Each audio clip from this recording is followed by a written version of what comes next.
Okay, so we'll go for orthonormal basis. Orthonormal basis. Okay. Now you guys remember what is a basis? So Abhishek, what is a basis?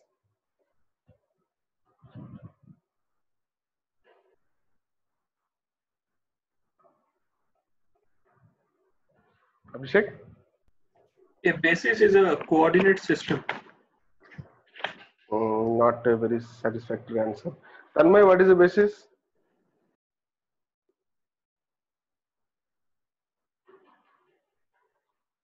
It's something we take as a reference actually.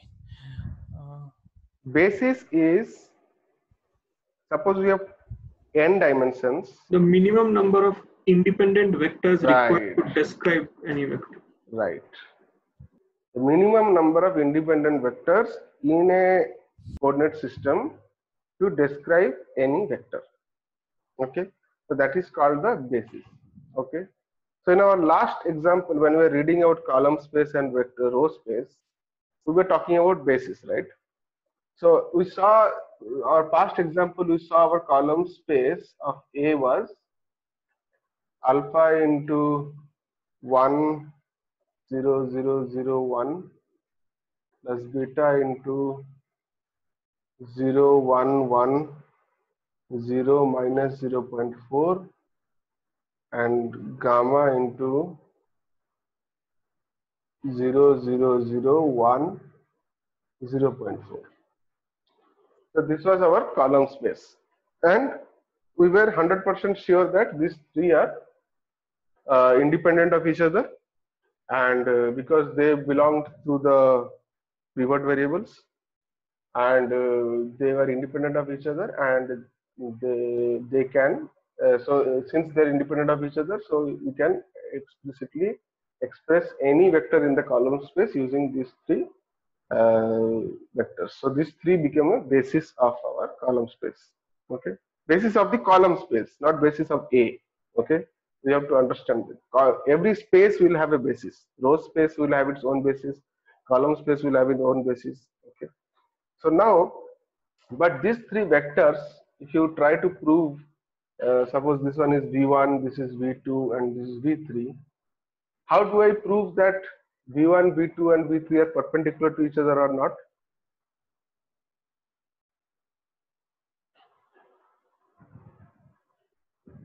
Abhishek, how do I prove that V1 and V2 is perpendicular to each other or not?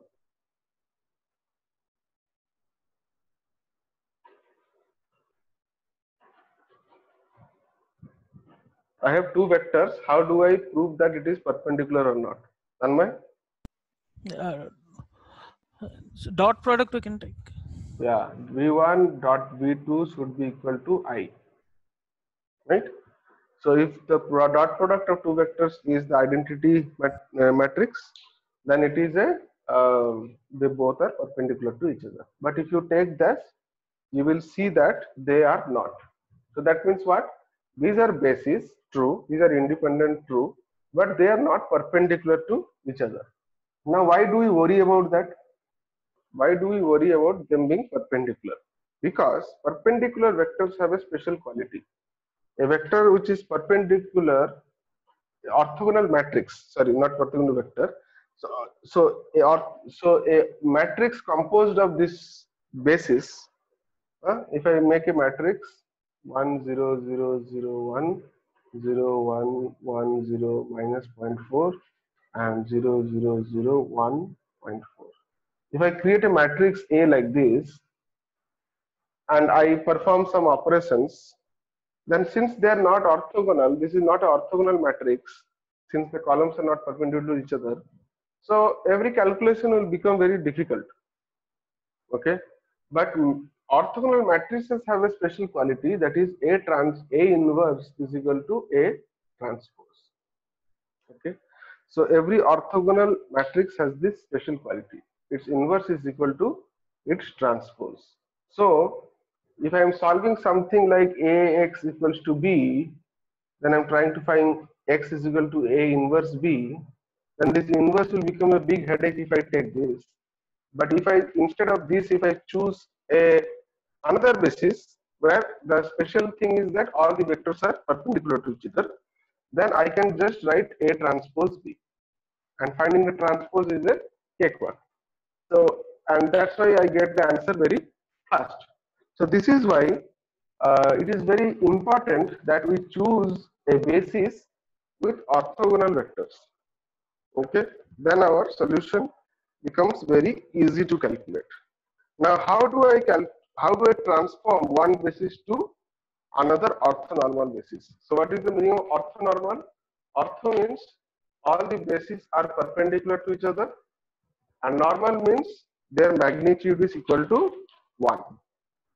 Okay, like I cap, j cap, k cap is a orthonormal basis because I cap, j cap, k cap all have a magnitude of 1 and all of them are perpendicular to each other. So that is a simplest orthonormal basis, right? So how do I calculate a from any basis? First I do RRF. I generate my row space, column space. I get their basis. The next step is what? I have to transform them into orthonormal form. Okay. So I am not finding new. I am finding new vectors too, but I am using the old vectors to find the new vectors. So it is like use those vectors, but use them to find the orthonormal basis. Okay.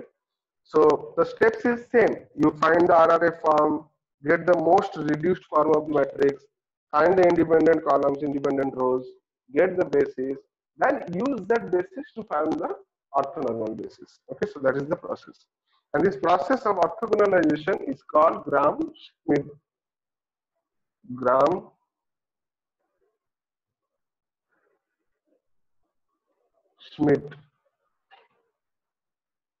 Gram-Schmidt orthogonalization.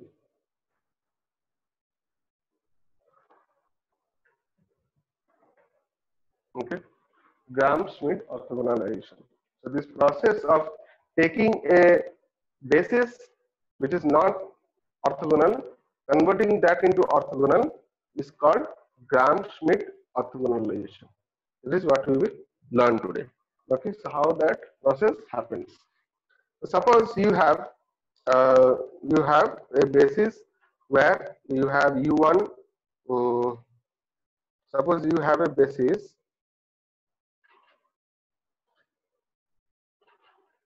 Suppose you have a 3 dimensions x, y, z, and you have v1, v2, v3, v1, v2, v3, and none of them are perpendicular to each other, but they form a for this 3-dimensional space. Okay, it can be a matrix column space or it can be a matrix row space.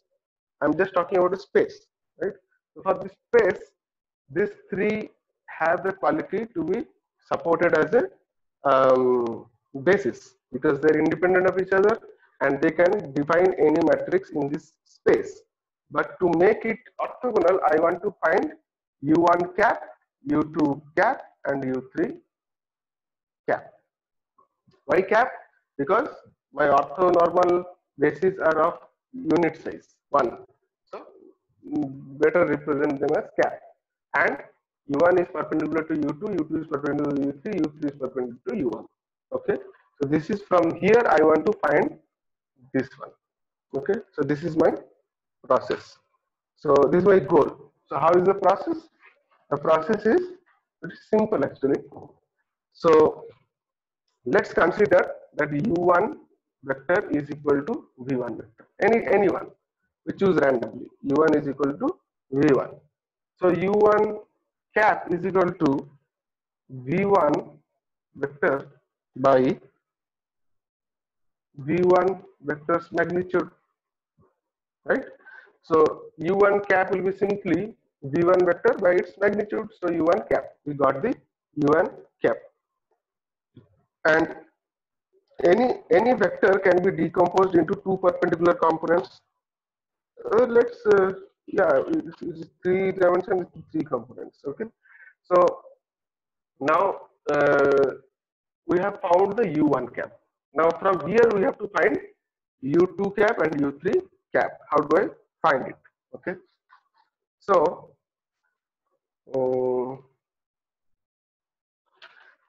okay. Now any vector can be decomposed into two perpendicular components in two dimensions. Okay. So this is the vector, and any vector I can decompose into two dimensions, A and B. So I can write it as so if it is u1 cap and it is u2 cap, and I can write b is equal to a times of u1 cap plus b times of u2 cap, right? I can write this.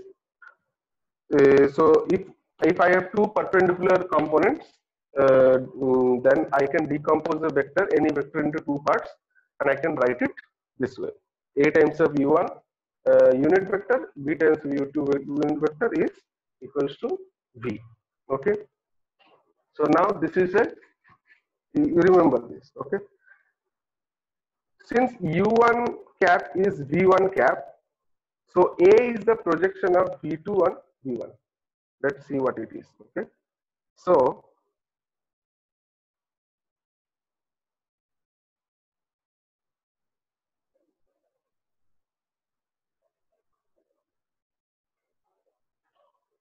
okay. Now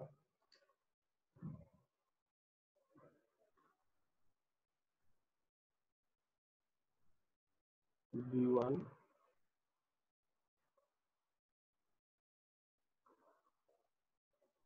v2 v3. This was the origin. Okay.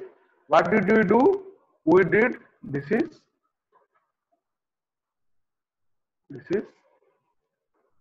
u1 cap. We did this. We made this u1 cap, right? And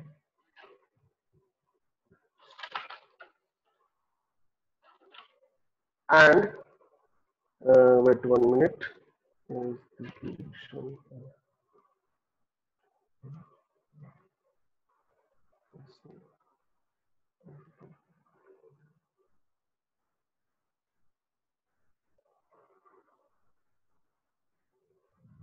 Okay. Now this v1 vector, this is a vector, right? This v1 vector, this is v2 vector, this is v3 vector. Now v1 and v2 is not perpendicular, v2 is v3 is not perpendicular, v3 v1 is not perpendicular, and we just begun with u1 cap by taking it as direction is same as v1 and dividing its magnitude, so it became a unit vector. Now there will be a vector which will be perpendicular to v1. Says this is the vector. Okay, so this will be the vector. There will be a vector which will be, actually does not look perpendicular. So this is v2 vector, and this is the vector which is perpendicular to v1. So there will be a vector which will be perpendicular to v1. Okay, so in that case, suppose our v2 vector is equal to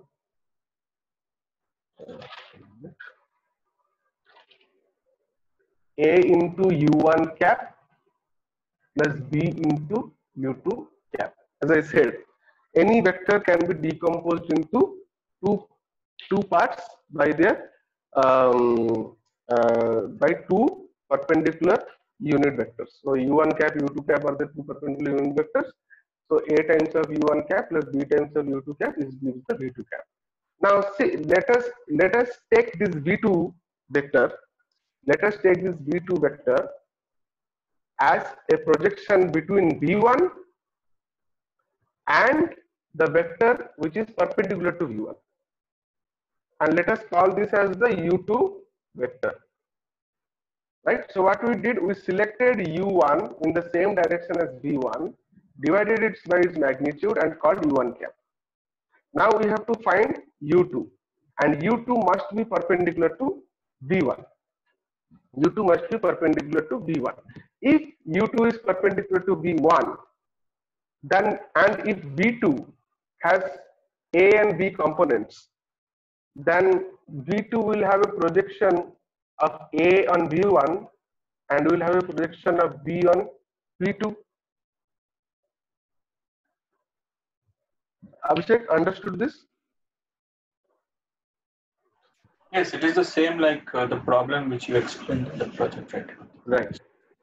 So I am now talking, my goal is to find u2, but how I'll find u2? I am telling that v2, which is a u1 cap, b u2 cap, then in that case, if u1 and u2 are perpendicular to each other, then v2 will have a projection of a on u1 and projection of b on u2. So what I can write? I can write v2, this one I already wrote, right? v2 is equal to a u1 cap, b u2 cap, or I can write v2 is equal to, in place of a, I can write v2 dot u1 cap into u1 cap plus b u2 cap, right? I can write, in place of a, I can write v2 into u1 cap, v2 into u1 cap, dot product, right? So the component, the projection of v2 on u1, which is actually what? A. So that a, instead of a, I can write v2 dot u1 cap. So if I do this, then what will I get?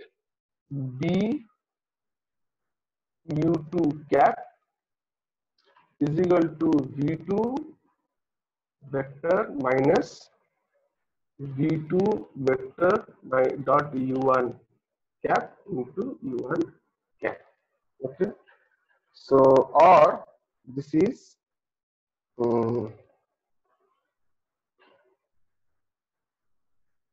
u2 cap is equal to v2 minus v2 vector in dot u1 cap by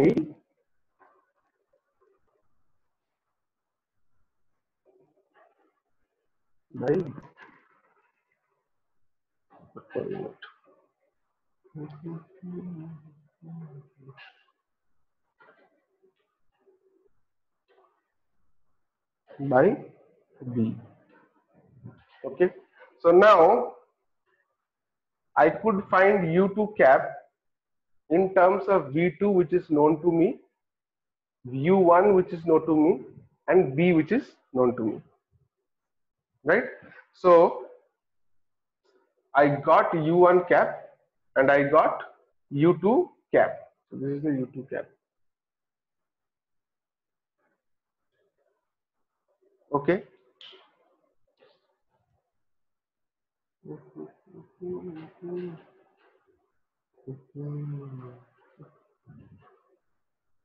Okay. Let's not divide by this. What is bu2? bu2 cap is equals to u2 vector, right? So this is u2 vector. Then u2 cap is equal to u2 vector divided by the magnitude of u2 vector. Okay. So first find the u2 vector, then to get the cap, divide the vector by its magnitude. So we can find this vector because v2 is known to us and u1 is B. No, b is not required because v into u2, okay, v into u2 is u2 vector or not? This, Okay. right, is the unit vector, b times of that unit vector is equal to u2 vector. So u2 vector is equal to v2 vector minus v2 vector into u1 cap into u1 cap. V2, u1, all these components are known to me. So I can calculate u2 vector. Once I calculate the u2 vector, then I can, from that I can calculate the cap. Okay. So this is the way I can find my u2 cap. So I found u1 cap, I find u2 cap. now we will go to U3 cap. Okay, U3 cap. So U3 cap, what happens now? We have to find a vector which is perpendicular to both U1 cap and U2 cap, right? We have to find a vector which is perpendicular to both of them, right? So now it is not only about perpendicular to one vector, it is perpendicular to two vectors. So it becomes a three-dimensional problem, right? So like we used this situation earlier, okay? So to get the value of U2 cap, we will use like this: V3 cap, V3 vector is equal to C1 U1 cap plus C2 U2 cap plus C3 U3 cap. Okay, so now we will use the concept that any vector can be decomposed as a sum of the units it has. It can be decomposed into three parts, all the parts being perpendicular to each other. Okay, so this one example was like this. This is the V2 and this was A and this was B. For this example is like this.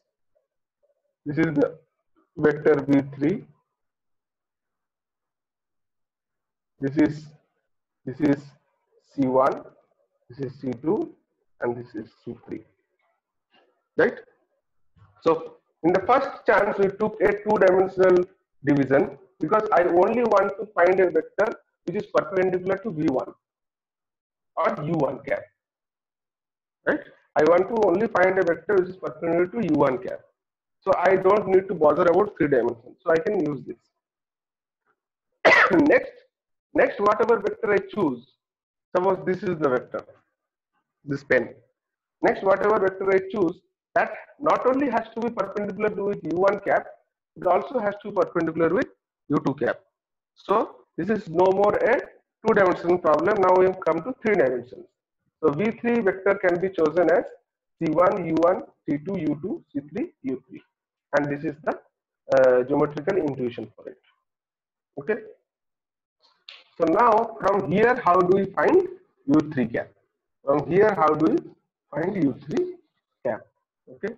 So V3 vector is equal to, similarly I can write for C1, I can write V3 vector dot U1 cap into U1 cap, okay, plus V3 vector into U2 cap into U2 cap plus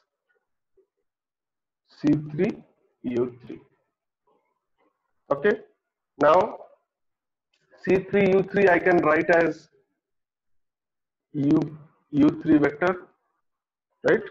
So U3 vector is equal to V3 vector minus V3 vector dot U1 cap into U1 cap minus V3 vector into U2 cap into U2 cap. Okay, so I got my U3 vector. Now to find the U3 cap, I have to do is U3 vector divided by its magnitude. Okay, so I get U3. So now you see a pattern is starting to form. What about if our basis was four-dimensional? If our basis was four-dimensional, then what will happen? V4 will be C1 U1 cap plus C2 U2 cap plus C3 U3 cap and C4 U4 cap, right? So what we will do, we will make this C4 U4 vector and we will substitute all of these as projections in terms of V4 and U1 cap, V4 and U2 cap, V4 and U3 cap, and then subtract this one and make the unit vector, calculate the unit vector. So this is a pattern that started to form. right? Because in 4 dimension I need 4 components, because that vector has to be perpendicular with u1, u2 and u3. Okay, similarly in 5 dimensions you go on doing it. Okay, so in general to find any vector, the basis vector, not the unit vector, the basis vector un is equal to vn vector minus vn vector u1 cap into u1 cap minus vn vector u2 cap into u2 cap, okay, dot minus vn vector into un minus 1 cap into un minus 1 cap. And once you get un, then un cap is equal to un vector divided by un vector magnitude. Okay, so this is the way you get any orthonormal vector. So suppose n is 2 dimensions, then you get up to this one. You get up to this much. Okay, 3 dimension, then you go up to 4 dimension. N dimension means go up to this much. So you will keep on getting one vectors, and every stage what will happen? You when you are calculating u2, you know already u1, so you get u2. When you are calculating u3, you already know u2, so you can calculate. Similarly, when you are calculating un, you already know un minus 1, so you can calculate. So this is the process of, so you only need one vector from the original basis. Taking that vector as the basis, you can calculate, go and calculate the other vectors depending on n. So means if I have 3 bases, like the last example we had 3 vectors, right? 1, 2, 3. So to calculate, so this is v1, this is v2, this is v3. To calculate u3, I have to use v3, which I already know. I have to use v3 u1 u1 cap, already know. v3 u2 u3 u2 cap. So this will be my calculation of u3 vector. Okay, so I already know v3, I already know u1, I already know u2, so I can calculate u3. Okay, any doubt? No. I have to revisit because you did many things multiple times on the board, right? I'll make a note and okay. So this is about Gram-Schmidt orthogonalization, and you can take this example to solve. V1 is equal to 110, V2 is equal to 120, and V3 is equal to 222. So suppose this is one basis, and using Gram-Schmidt orthogonalization process, you have to find u1 cap, u2 cap, and u3 cap. Okay, to orthogonalize this basis. Okay, you have to find this. This is one question. You can take it as a picture and start solving. Anyways, I will send you the video now. So, any doubt, Tanmay? No doubt, but as Abhishek told, I need to go through the video once. Yeah. Okay, One no more. problem. Yeah. Okay, once you go through, you are clear, just solve this question. Okay. Okay. Yeah. Okay, guys, then I think that's for the day today. We'll meet again on tomorrow, 9 o'clock.